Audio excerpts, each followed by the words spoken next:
السلام عليكم ورحمة الله وبركاته. ازيكم حبايبي؟ عاملين ايه؟ يا رب تكونوا بخير دايما. النهاردة ان شاء الله هنعمل طريقة عمل الفراخ المشوية، تتبيلة حلوة قوي. دي فرخة قطعتها 5 قطع، فتحتها عشان التتبيلة طبعا تخش جواها تدينا الطعم الاحلى دايما. طماطم وفلفل وليمونة وبقدونس وعود شبت وتوم ومعلقتين من الصلصة ونص كوباية من الزيت وتوابل فراخ وجنزبيل وتوم بابريكا وملح وكركم وكزبرة وحبان مطحون وفلفل وقرفة. كل المكونات دي هضربها في الخلاط كده. بعد ما ضربت المكونات في الخلاط كده اتبلها.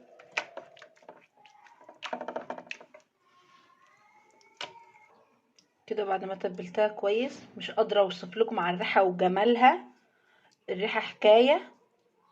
هسيبها في التتبيلة دي نص ساعة على ما اشوف هعمل ايه تاني. كده بعد ما سبت الفراخ في التتبيلة نص ساعة، معايا صينية فيها بطاطس متقطعة دواير، حتة من السمنة البلدي، فصين توم. انا بحب اعمل الفراخ دي تحتها بطاطس في قلب الفرن، تبقى طعمها جميل قوي، وجربوا.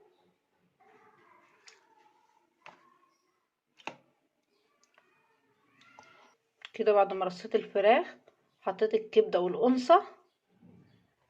هحط بقية المكونات التتبيلة مطرح الفراخ على البطاطس. هدخلها الفرن واستنوا الشكل النهائي بعد ما تطلع عشان اوريكم هتبقى طالعه عامله شكلها ايه. جميله طبعا.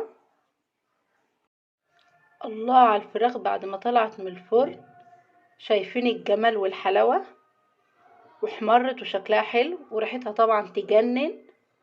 جربوا الوصفه بتاعته وقولوا لي ايه رايكم. ما تنسونوش في لايك وشير وتفعلوا الجرس، واللي مش مشترك عندي ينزل يشترك عشان يوصلكم كل حاجه حلوه انا بعملها دايما.